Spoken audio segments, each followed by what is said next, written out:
저는 이 본문을 계속적으로 설교하고 묵상을 하면서 저는 정말 리브가가 상당히 마음에 안 들었습니다. 어떻게 100년 가까이 산 여자가 자기 남편이 눈 안 보인다는 이유 하나만으로 어떻게 그렇게 속일 수 있는지 정말 마음이 저도 결혼하지 말까요? 이런 생각이.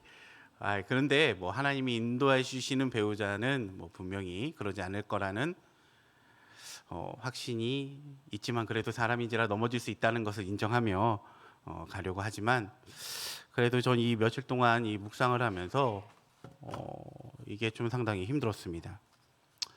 오늘 이 본문을 보면서 이 1절을 보면서 이삭이 얼마나 나이가 많이 들었을까 계산을 해보니까 꽤 오래 많이 살았더라고요. 137세를 살았습니다. 이삭은 137세가 되면서 자꾸 이 이삭한테 찾아온 이 어떤 건강에 신변에 어떤 위협이 하나 있다면 자꾸 눈이 노안으로 인해서 자꾸 안 보이게 되는 것입니다.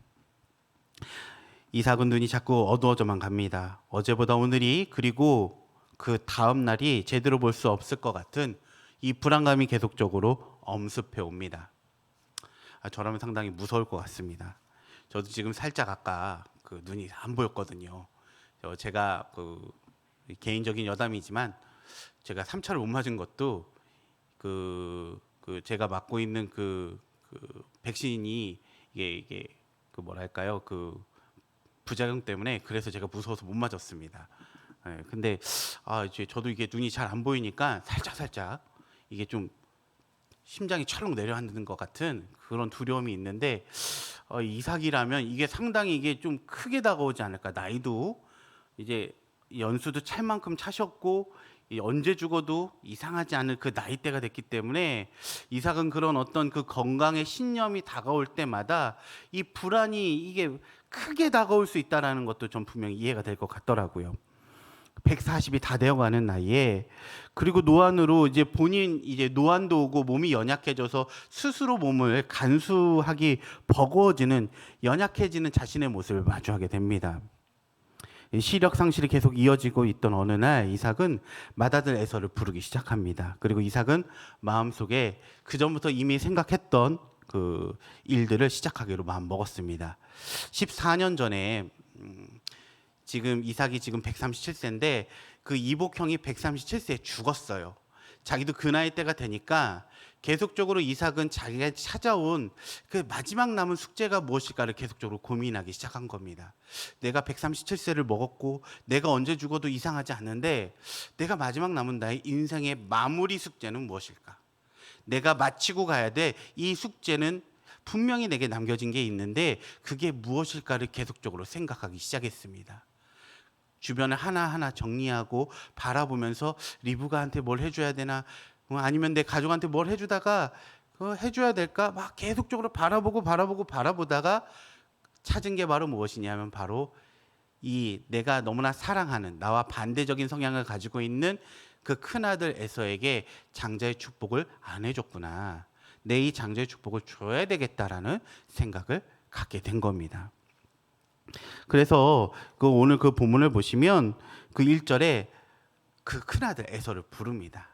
에서야, 내가 죽을 날이 얼마 남지 않은 것 같은데 네가 가장 잘하는 사냥을 통해서 나를 즐겁게 해주지 않으련? 이 얘기가 오늘 1절, 2절의 내용입니다. 근데 이삭이 그렇게 얘기를 하면서 그 에서는 어떤 마음이었겠습니까? 드디어 기다리던, 그리고 인생 80이 가까워지는 그 나이까지 내가 참고 기다렸던 그 이유 하나가 있습니다. 바로 무엇이냐면 바로 아비 이삭의 축복을 받는 거예요. 장자의 축복. 그래서 이 장자의 축복을 받기 위해서 기다렸습니다. 그리고 매일매일 기다렸는데 그 날이 바로 오늘이었다라는 겁니다. 이 성경에 나와 있는 그 오늘.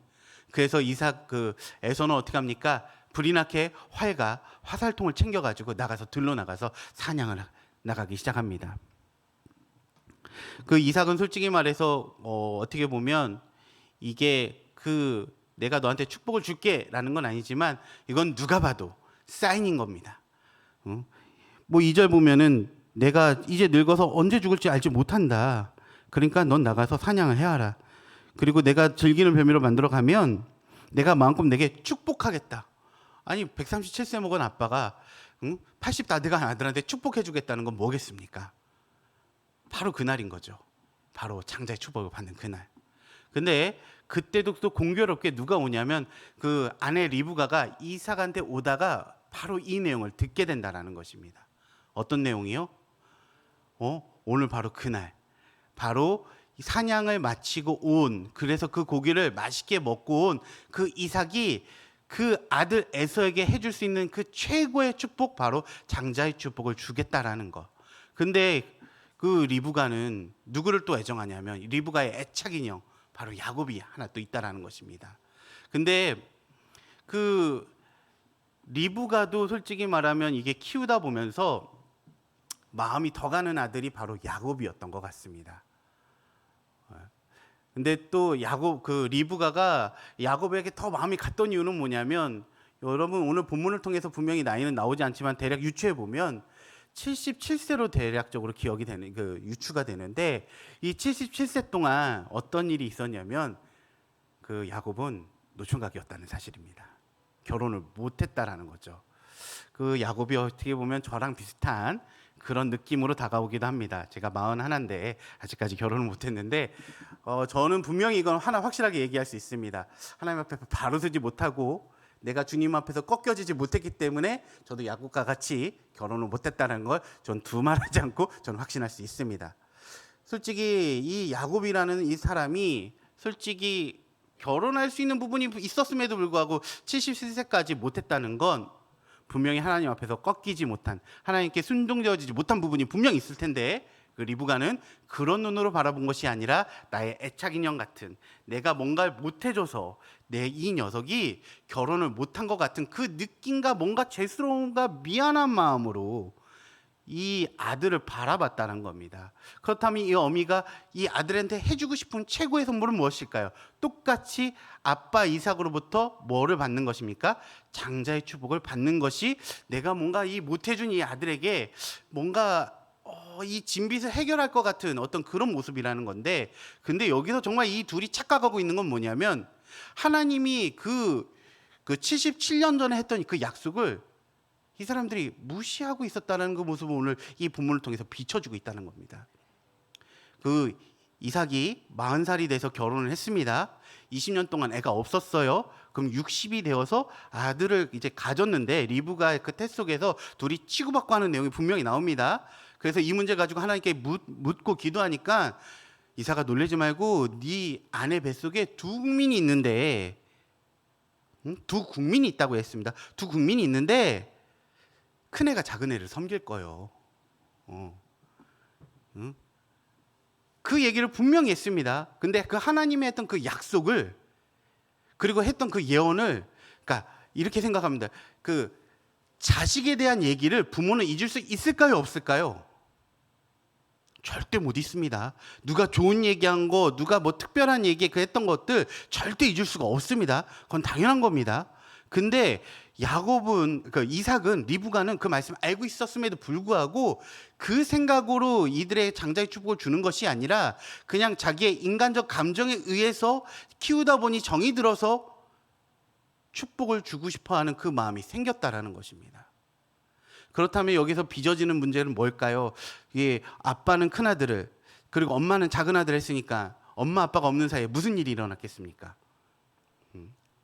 서열 전쟁 분명히 있습니다. 저도 이제 와서 고백하고, 저희 어머니가 돌아가셨지만 저희 어머니는 저 돌아가실 때까지 저희 형제가 주먹 다짐했다는 걸 절대 모르십니다.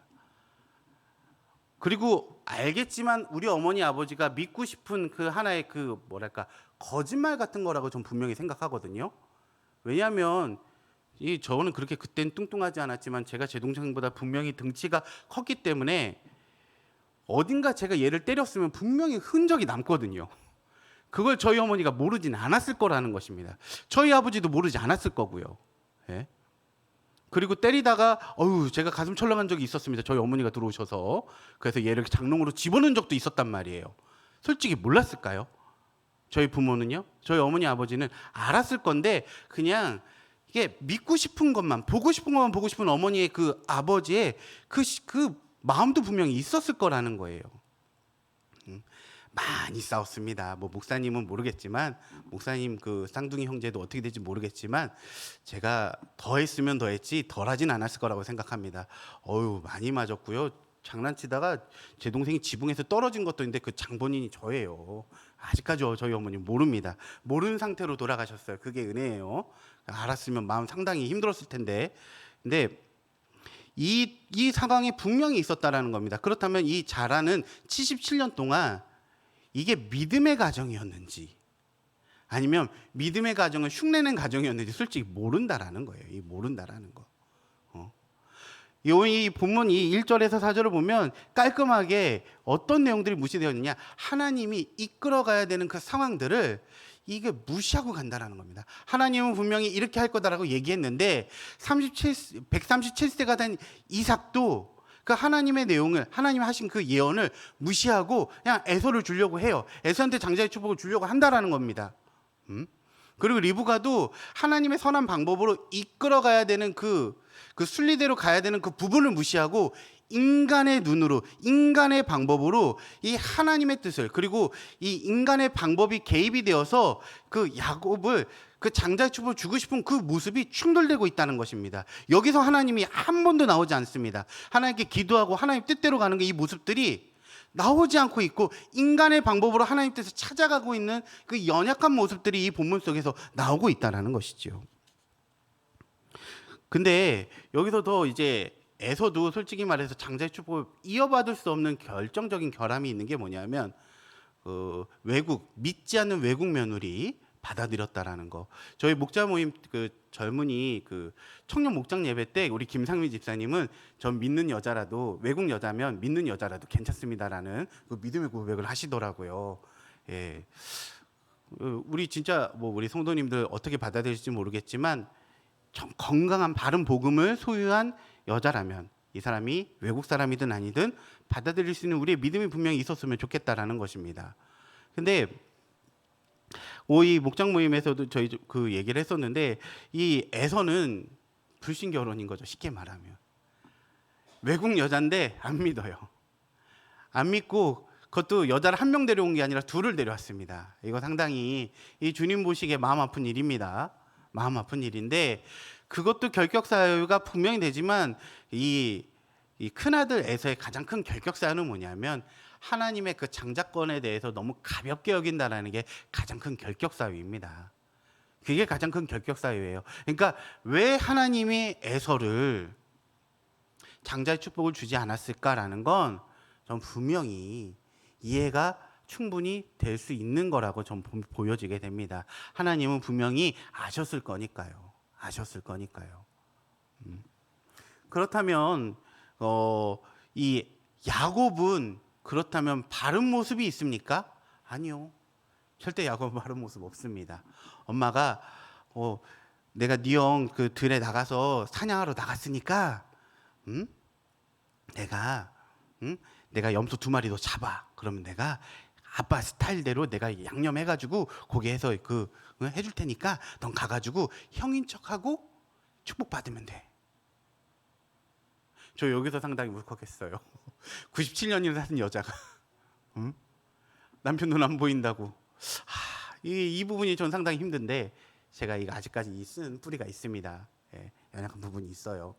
저 이 부분이 참 이렇게 마음이 좀 아픈데, 어쨌든 근데 이게 중요한 건 뭐냐면, 야곱은요 하나님 뜻이 아닙니다라는 얘기를 못하고 그냥 그걸 그대로 또 꾸역꾸역 따라간다라는 겁니다. 하나님 뜻이 아닙니다라고 멈춰야 되는데, 엄마 나 형이랑 털도 없고 난 목소리도 가늘고 나 축복은커녕 나 아빠한테 큰일 날 것 같은데요. 아니 지금 이 상황에서 진짜 믿음의 얘기가 뭐냐면, 하나님이 아무리 뜻이 있어도 이게 순리가 아니면 우리는 기다려야 된다는 얘기를 해야 되는데, 이 가정 속에서 분명히 우리는 이 내용이 한 번도 나오지 않는다라는 거예요. 아브라함의 자녀 이삭, 믿음의 가정이라고 얘기하지만 무늬만 믿음의 가정이라는 거예요. 무늬만. 신결혼하기 위해서 나올 나홀한테 가가지고 나홀성 가가지고 그 리브가 데려왔고 그 믿음의 반응 보였던 이 사람들 신앙이 지나서 지금 벌써 몇 년입니까? 그래요. 그 애 못 가진 20년 빼고 이 70년 넘게 이 70년 동안 주님과 동행하면서 자녀 키우면서 이 믿음 다 어디 갔습니까? 이 믿음. 솔직히 하나님의 그 약속과 그 진리는 1년이든 5년이든 10년이든 100년이든 그 하나님의 인도하심과 그 계획은 절대 변함이 없다라는 건데 왜 우리 인간은 이 상황 속에서 우리가 쉽게 바꾸고 왜 우리가 쉽게 이 상황에서 어기고 무시하냐라는 것이지요. 오늘 이 본문을 통해서 하나님은 말씀하고 싶은 게 바로 이런 내용이라는 거예요. 이런 내용. 오늘 분명히 오늘 본문에서 우리는 두 가지를 기억하셔야 되는 게 하나는 뭐냐면 이겁니다. 정말 하나님의 순리대로 끌어가야 되는 것이고요. 그 순리가 아니면 멈춰야 되고요. 그 하나님의 뜻이 어떻게 이루어가야 될지 우리를 내어드리고 하나님의 계획에 우리의 몸을 맞춰가야 되는 우리의 모습이 있어야 되는 건데 오늘 이 본문을 통해서 우리는 이 모습이 없다라는 거예요. 이 모습이.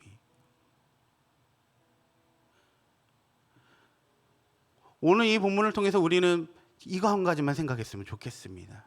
내가 오늘 갖고 있는 이 계획이 하나님 뜻에서 이어져 가고 있는지 하나님 뜻이 아닌지를 늘 항상 체크하면서 나를 쳐서 복종해서 하나님 뜻에 맞춰가게 해달라고 우리는 기도해야 된다는 것입니다.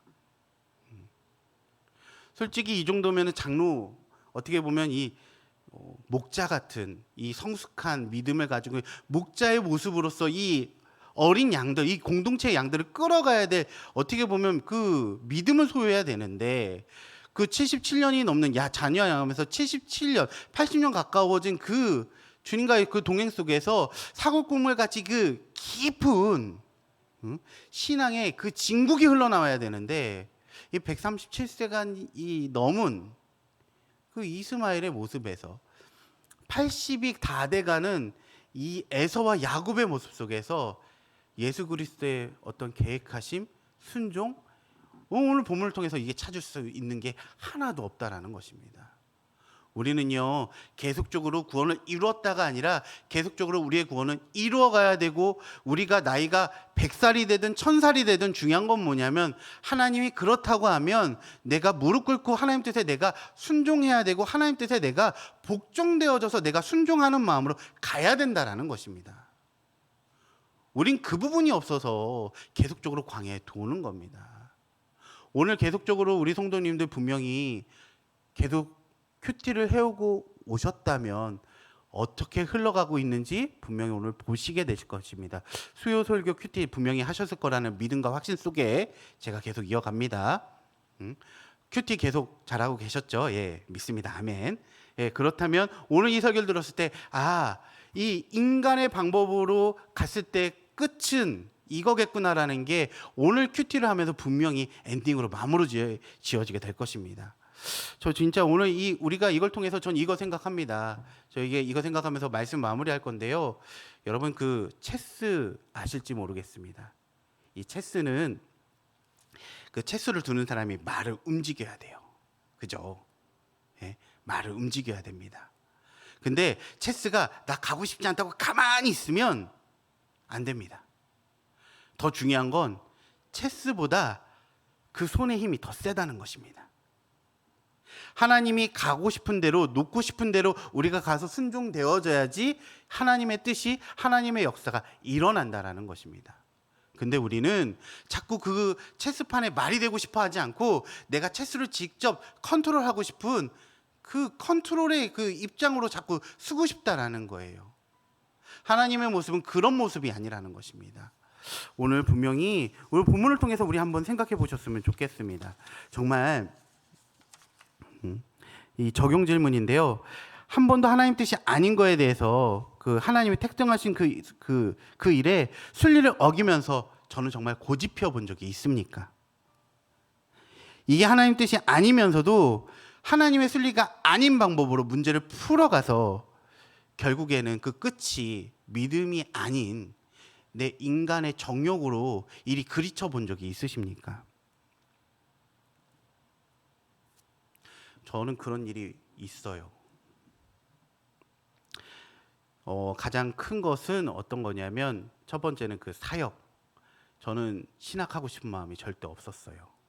왜냐하면 목사님들과 전도사님의 사례비를 하는 순간부터 전 절대 그리고 전 아무리 생각해봐도 25인가 20 그때쯤에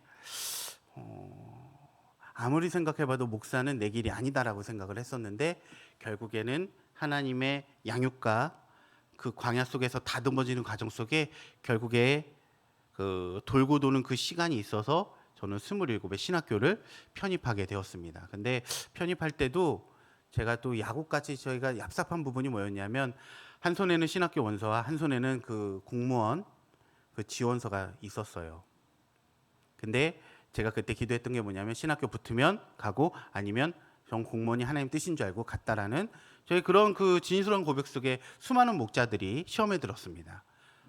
도대체 하나님 뜻이라고 기도하고 막 매달려야 되는 그런 모습이 아니라 그런 모습 속에서 우리 그 당시 그 목자분들이 그 같이 그 목자로 섬겼던 분들이 되게 많이 시험에 들었었는데 전 그런 부분이 있었고요. 또 하나는 이거는 정말 처음 고백하는 건데 하나님의 인도하심의 어떤 배우자가 한 번 있었어요. 근데 양육하면서 늘 얘기했지만 일반대가 아니라는 이유로 제가 거절한 적이 있었습니다. 왜냐하면 전 아무리 생각해봐도 제 클래스는 일반대 여자를 만나서 나이스하게 그리고 좀 지적인 수준이 맞아야지 저는 인생이 편안하게 살 것 같다라는 그런 착각과 교만과 이런 주제 모르는 이 주님의 순종이 부재되어 있는 삶을 살았던 적이 있습니다. 근데 결국에 어떻게 됐냐면 41가 되었지만 혼자로 살고 있다라는 안타까운 현실이 있는 거죠. 제가 아까 분명히 말씀드렸죠. 77세가 되었지만 이삭은 그러니까 야곱은 결혼 못했던 것은 주님 앞에 순종을 못했기 때문인 것입니다. 솔직히 이삭의 부에 괜찮은 자매를 만날 수 있는 기회가 없었겠습니까? 그건 아니라는 거죠. 분명히 하나님은 기회와 예정 속에 우리를 인도하셨고 우리를 초대하셨는데 내가 그거 못했다?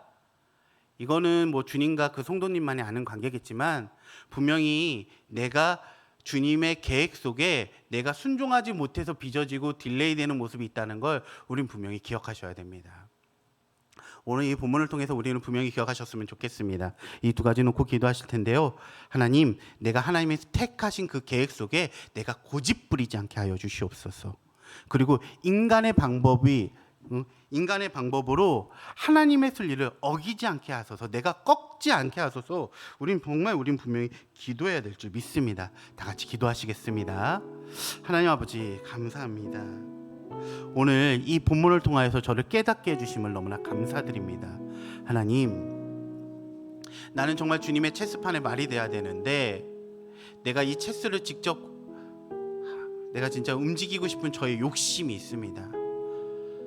하나님의 뜻대로 순종돼야 되고 그 계획 속에 택하신 그 계획 속에 내가 나를 맞춰야 되는데 아직도 내가 살아있어서 아버지 그러지 못하는 부분이 너무나 많습니다. 오늘 그 이삭의 가족을 보면서 하나님의 계획 속에 하나님이 말씀하신 것을 어기면서 살아가는 저희 연약한 죄된 부분을 주님 앞에 내어드립니다. 회개하오니 저를 쳐서 복종케 하여 주시옵고 낮아지고 꺾어지게 하여 주시옵소서. 하나님, 제가 아직도 그런 부분이 너무나도 연약합니다. 하나님의 그 순리를 자꾸 인간의 방법으로 어기면서 거스리면서 가지 않게 해주시옵고 아버지, 하나님 뜻이 어디에 있을지 먼저 우리가 물어보며 내가 먼저 그 앞에 엎드리며 하나님 뜻에 내가 흘러갈 수 있는 아버지 그런 사람 될 수 있도록 도와주시옵소서. 아버지, 에서처럼 살아있어서 에서처럼 하나님 뜻을 가볍게 여기는 사람 되지 않게 해주시옵고 하나님 낮아지고 항상 저를 꺾어지게 하여 주시옵소서. 소망하고 또 소망합니다. 하나님, 나는 죽었어 하고 주님 말씀이 올소이다 하며 나아가는 겸손한 모습으로 살아가게 하여 주시옵소서. 아직도 제 자아가 살아있음을 고백합니다. 하나님 용서하여 주시옵고 저를 쳐서 복종케 하여 주시옵고 하나님 말씀을 순종하며 나아가는 먼저 묻고 하나님 뜻에 내가 맞춰가는 저의 모습이 되게 하여 주시옵소서.